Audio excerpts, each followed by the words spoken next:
Hi Dan, Happy New Year. I hope this email finds you well. Over the past few years, my Thai wife and I have watched and listened to the stories you've shared on your channel about men who've met Thai women. We've listened to accounts of men stuck in a rut or losing everything and having to return home to start over. Now, we completely agree that these situations do occur. I've been through it myself, and I wear the badge of someone who has been rinsed.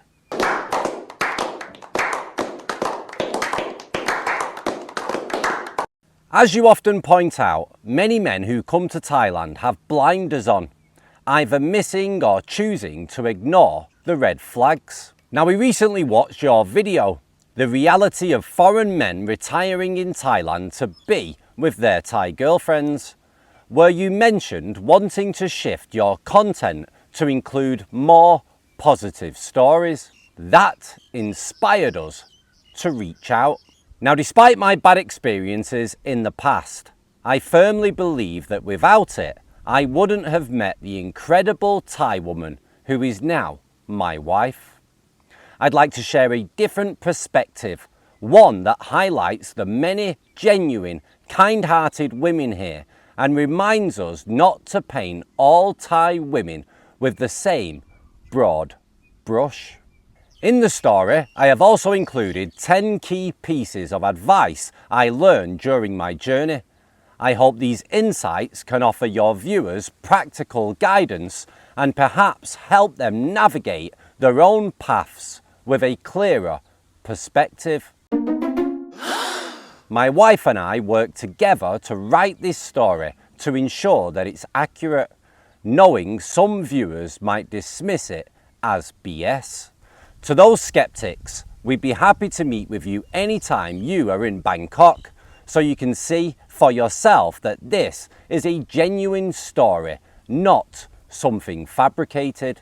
If sharing my experience and the lessons I've learned can help even one person find happiness like I have, then I'm glad for you to share our story. Best regards, Andrew.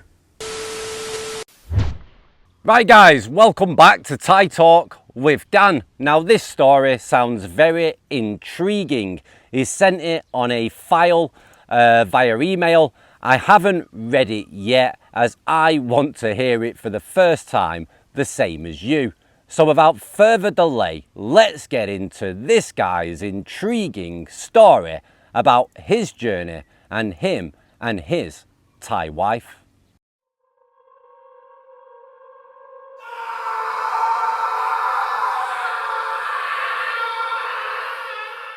First, a little about me. My name is Andrew and I am originally from England but emigrated to Australia with my parents when I was young, where I grew up. When I came of age in Australia and started on the dating scene, it was a bit of a minefield, as we all know, in most countries. Now, I am no Brad Pitt, but I was doing okay, meeting women and having fun to certain degrees. However, felt like I had to carry my CV when courting, and you also had to get their friends' approval as well. I had a few relationships, but difficult, and they didn't last long. Upon returning, I quickly realised my deep appreciation for Thailand as a country and the allure of Thai women. Intrigued, I turned to the internet to explore the possibilities of online dating. Back then, the internet was nothing like it is today. It was dial-up, slow and unreliable. Nevertheless, I stumbled upon a website called Thai Love Links, which I'm not sure still exists. There, I matched with a girl from Chiang Mai who lived in Bangkok and worked as a logistics secretary for a Thai steel company. This immediately gave us a connection since I am also in the logistics field. We chatted on the website for a while and even managed to video call, though the quality wasn't great. Still, it allowed me to verify that I was indeed talking to her. Over the course of a few months, we got to know each other quite well, and before I knew it, I was on a plane to meet her in person. Now, to avoid diving into all the details, I'll just say that I made numerous trips back to Bangkok to see my girlfriend. We had such a wonderful time together that within 12 months, we decided to get married.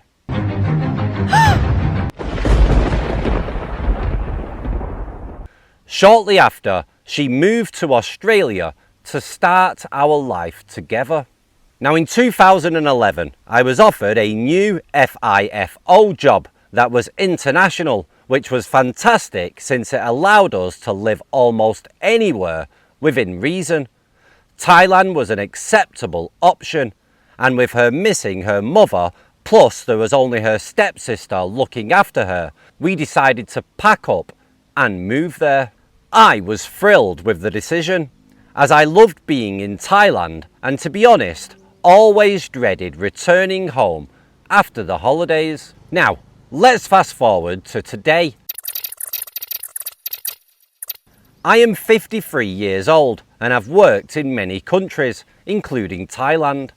Unfortunately, my marriage didn't work out for several reasons, primarily financial. Losing my job meant I had to return to Australia alone, leaving her with our 8-month-old son. This put immense stress on our relationship. Even after securing a new job, we constantly argued, leading to a toxic environment over the years. Now, despite numerous efforts to fix it, I eventually realised I was no longer in love with her and couldn't continue the relationship, which I'm sure many people can relate to. After 10 years, at the age of 46, I ended our marriage in 2017. I have no regrets, as it gave me a wonderful son. Now, the divorce, it was not amicable, and I ended up paying more than necessary just to get it over with, as the process was relentless. My ex-wife got the house, which I had to pay for, more on that later, and she assumed 100% custody of our son due to my work commitments in Bangkok at the time, but without restrictions to see him. So, like many others, I got burned severely, losing a significant amount of money and a house in the process. Now, as I was only living 2 hours from his home, like you, Dan, I always prioritised supporting my son and spending weekends and as much time with him as possible. I also made sure to attend any school functions he was involved in. I always remained actively involved in his life and even took him on holidays to Australia and the UK, which have created such fond memories. On a positive note, when we divorced, I already had a condo in Bang Na for a few years, thanks to my job that had me based between Bangkok and Map Ta Phut. Now, around that same time, I was made redundant, but I was fortunate to quickly secure another role that was more focused in Bangkok. Now, adjusting to single life again took time, and I wasn't in any rush to start anything new, let alone a relationship. I needed the dust to settle first, so I focused on getting fit and shedding all the weight and stress that came with marriage. During my years at the condo, I formed a close relationship with a resident Thai Indian guy, slightly younger than me, and he was a senior executive in a prominent company, and we got on great. Now, as my friend recently become single as well, I asked if he could introduce me to some of the nightlife spots frequented by everyday Thai women, places far removed from the touristy scenes at Nana Plaza, Soy Cowboy, or the bars of Walking Street in Pattaya, which never appealed to me. He was happy to oblige and started showing me around, turning our outings into a fun weekly Friday night tradition.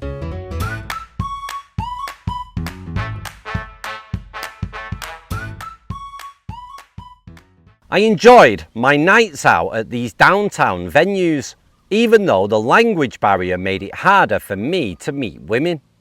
My friend, on the other hand, had no trouble at all and seemed to have a knack for collecting line IDs. Most of the time he came out ahead, but it was all good fun. The upside was that these spots rarely attracted freelancers, which I appreciated since they could be annoying, hanging around for free drinks and hoping to get lucky, which again, something I was never interested in. So instead, Tinder became my go-to option for meeting women, as it was much easier to find English-speaking women. Of course, there were the occasional ones who weren't truthful, which made the night a bit more interesting, but also kind of boring in the end. I know Tinder often gets some negative reviews on YouTube channels, but my experience was quite different. Having been married to a Thai, I gained valuable experience that helped me navigate the cultural and social landscape far better than a newbie fresh off the plane. However, it is mostly common sense, but for some reason, people tend to leave that in their home country, which is something you've mentioned many times on your channel.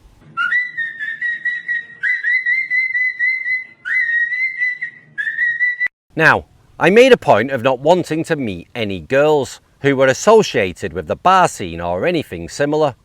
I carefully set up my profile, being upfront about my intentions and sharing that I was recently divorced, looking for friendship and fun. First dates were always casual, meeting at central places in Bangkok for drinks and conversation. My goal was simple: to meet new women and make friends. Sometimes these evenings turned into unforgettable nights out for one reason or another, if you get my drift. For second dates and sometimes even first dates, if she was relatively close to my location, I had some fantastic go-to restaurants, thanks to my good friend who knew the best local dining spots. I'd usually pick up my date from the nearest BTS station, treat her to dinner, and more often than not, the night would end up back at my place with a few beers or a bottle of wine, depending on her preference, and breakfast in the morning.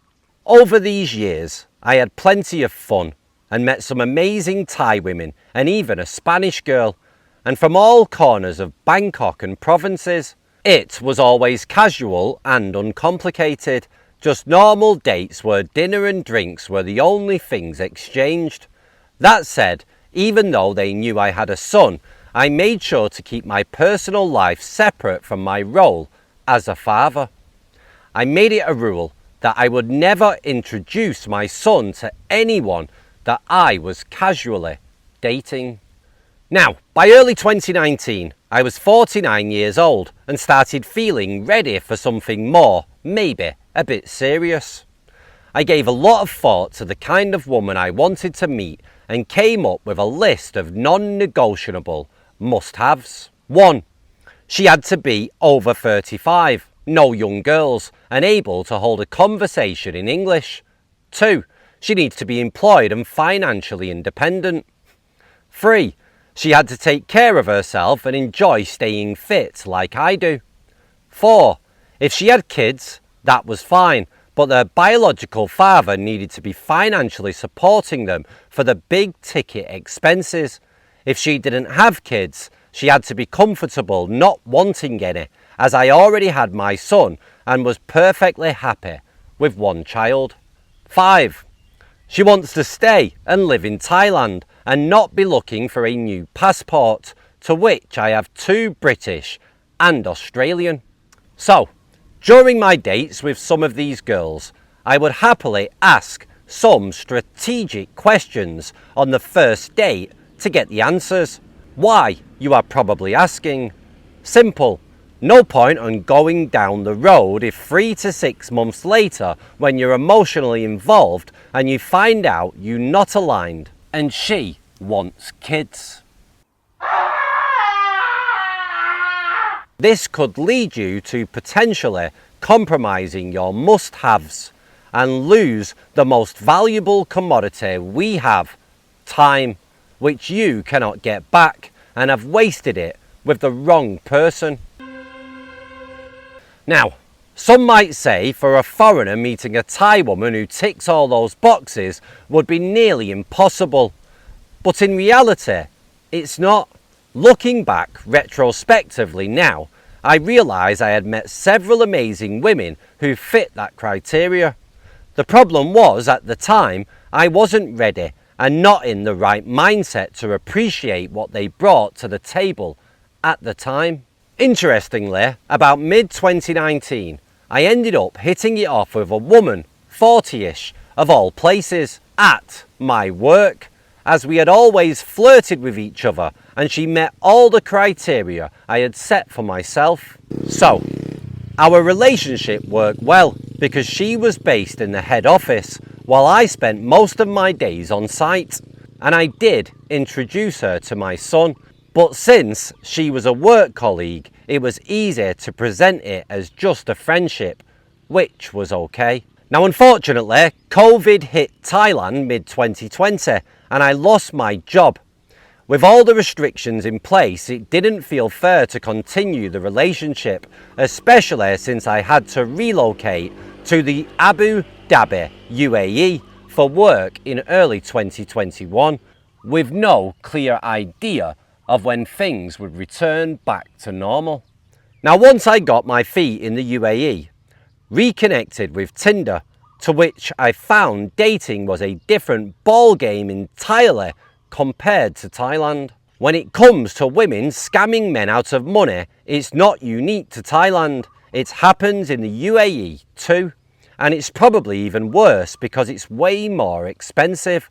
You'll find Russian and Eastern European women doing the same thing, and it seemed like most women were all looking for that wealthy man to latch onto, minus the sick buffalo stories. And I quickly grew tired of all the nonsense. Me love you long time. You party? Yeah, we might party. How much? $15? Now that said, I did meet some great normal women from the Philippines and even one from Italy. However, I found myself missing the warmth and authenticity of Thai women, which I had grown accustomed to. Unfortunately, many of the Thai women on Tinder in the UAE were in the spa massage scene, and just like back in Thailand, seeking a rich farang. Plus, now that I had my son with me, I didn't want to bring any girls back to my apartment that I wasn't serious about, which was none. So it was back to hers, or if I was in Dubai for the weekend, back to the hotel. Finally, in late 2021, Thailand reopened with a minimum 24-hour quarantine at an approved hotel while waiting for a negative PCR result. So I was finally able to travel back home. Since I had kept in touch with a couple of my Thai girlfriends and my son was staying with his mum for a 3-week period, I arranged a couple of dates and even a getaway with one of them. Now finally, this brings me to how I met this amazing Thai woman. While I was in Thailand for those 3 weeks, I was browsing Tinder. During the getaway with one of my girlfriends, I started chatting with another girl. I know some of your viewers might be wondering, how could I do that while on a getaway with someone else? The truth be told, I had known this girl for a few years and we had always had a casual friends with benefits relationship. She wasn't shy and she had been trying to move out of Thailand to live overseas. She wasn't the type of girl I was looking to settle down with, and she knew that as well. She was good fun to be with and no drama. Anyway, this chat went on and off over the course of a few days with this new Tinder girl. She was 38 from Udon Thani in Isan. Yes, you had read correctly, an Isan girl. She told me she was a senior manager for a European-based company and lived in Bangkok. She had been married previously to a Thai man, but the marriage ended after a year and she had no children. She was very attractive and her profile had some great photos. So far it seemed all the boxes were ticked and, to be honest, too good to be true. So cautious was the name of the game. We arranged to meet for dinner at one of the big malls near me, which was also convenient for her. Funny enough, she was running late due to her office Christmas party, and of course it was pouring with rain and the roads were a mess. But she called and messaged me several times to make sure I didn't leave and reassured me she was on her way.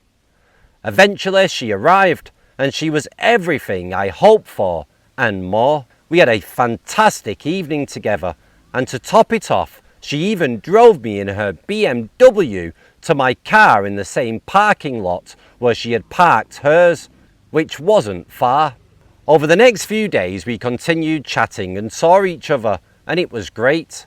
I had just 1 week left before I had to head back to the UAE with my son, so I decided to cancel all my other plans and focus on spending as much time as possible with her before I left. As things were going so well between us, I told her that I had deleted my Tinder account out of respect and to show her that I was serious. She also did the same, which made me happy. She even exchanged screenshots to show that she had done it. However, I would like to give some context about the kind of mature person I had met. When I initially started chatting with her, I accidentally sent her a picture of where I was staying during my getaway, and there it was, a bright pink suitcase in plain view. Let's be honest, no one's buying that was mine. Plus, since she'd stayed at my condo before, she knew full well I didn't own one. Rookie mistake on my part. Now, as we all know, Thai women are top tier investigators, and through my Facebook she managed to figure out exactly who I was with. So when I started talking seriously about us and how much I liked her, she hit me with a question out of nowhere. Who was I with on my getaway as I saw the pink suitcase, and proceeded to show me the photo. It completely caught me off guard, but I figured there was no point in lying as she probably had more information. I admitted I had been with a friend with benefits, but assured her there were no emotional attachments and I wouldn't be seeing her again. And then I waited with bated breath for her response.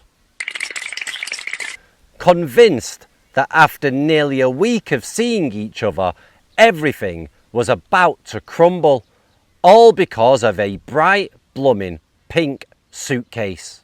Now, to my surprise, she simply said, "Thank you for your honesty," and added, "Well, I'm not your girlfriend and we weren't together, so I cannot be mad." I let out a massive sigh of relief and told her I wanted to consider her as my girlfriend. I assured her I was determined to make things work, even though I'd be heading off back to the UAE. So this turned into a long-distance relationship, with her visiting me in the UAE on numerous occasions. She even paid for herself to come and celebrate my birthday, while I assisted with a few trips. Overall, it was a very balanced relationship financially. She never asked for anything and was completely self-reliant. She's the only woman I've ever introduced to my son as my girlfriend, and that was after 4 months, during her first visit. Even then, it was just a day since my son had just returned from visiting his mother in Thailand, and she was leaving the very next day. Now, in August 2022, I returned to Thailand and proposed. This brings me back to the house that I was paying for, which involved my ex-wife. Since my son had been living with me in the UAE I was essentially covering the costs of a house solely for her and her mother. Before I could feel comfortable moving forward with marriage, I wanted to resolve all outstanding matters with my ex-wife, specifically securing the custody of my son, to which he had 100% custody, and finalise issues related to the house. My now fiancé was incredibly supportive and introduced me to an excellent lawyer. Since the lawyer was Thai and didn't speak any English, my fiancé assisted with translation throughout the entire process.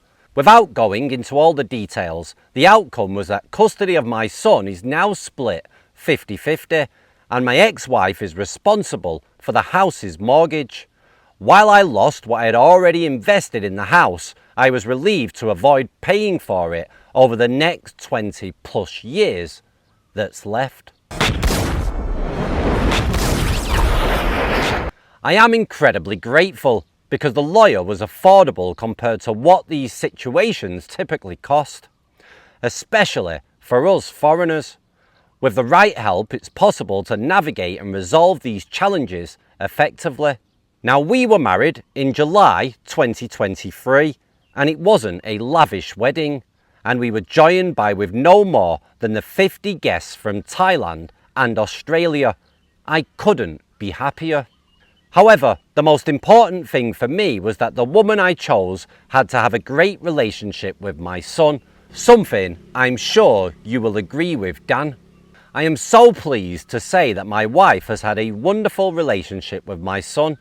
At our wedding, I asked my son, who was 10 at the time, if he'd like to say something to her at the reception after my speech. He said yes. But when I asked what he was planning to say, he didn't want to tell me. On the day when it was his turn to speak, my son said, "I'm so happy you are my stepmom and I love you very much."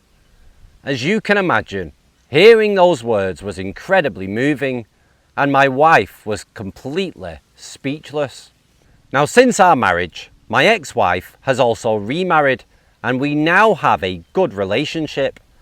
She and her new Thai husband get along well with my wife and I, which has been a wonderful bonus, especially for our son. My wife and I have never had an argument, at most an occasional heated discussion, but they are so rare I can't even recall the last one. I can go out with my friends without any trust issues on either side, even on the extreme rare occasion that I may meet my friends at one of those bars. There was also a major move for me. I was only renting my condo in Bang Na. I gave it up and moved into her house. Yes, you read correctly, my wife's house, which is about 30 to 40 minutes from downtown. We work together as any married couple should. She never once asked me to contribute to the mortgage, but I offered. It felt like the right thing to do. I now pay the same amount I used to pay for my condo, $12,000 per month, and of course, utilities. Our relationship has never been transactional in any way. My wife is a managing director now and very successful, and our relationship falls well within the boundaries of normal.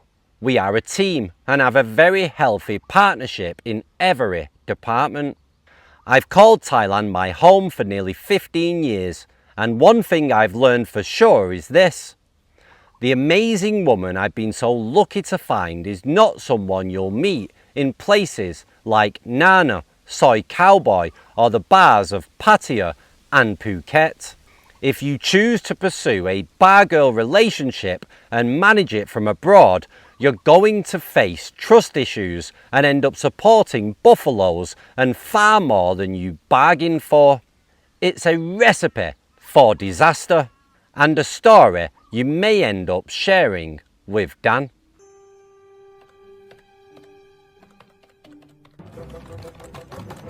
Now, with that said, a good friend of mine did meet a bar girl, and they now have 2 wonderful children together in Australia. She worked hard to better herself and support the family. So yes, it is possible if, and I mean if, you find the right girl. However, I think we can all agree that stories like this are few and far between. Now, I'm not a coach, though I've had life coaching, which helped me tremendously, not just in my career, but also in my love life. I don't claim to have all the answers. Some might say I was just lucky, but I don't see it that way. I stayed true to my must-haves. My wife, living proof that there are kind-hearted, mature women in Thailand who aren't driven by money and genuinely want to be happy and grow old with someone. And honestly, isn't that what marriage is all about? To help your viewers, I've summarised what I did as a minimum to give you the best chance of finding a genuine partner if that is what you are looking for. And I'll put that down below in the pinned comment. Thanks for reading my story, Dan. Best wishes and good luck to your viewers.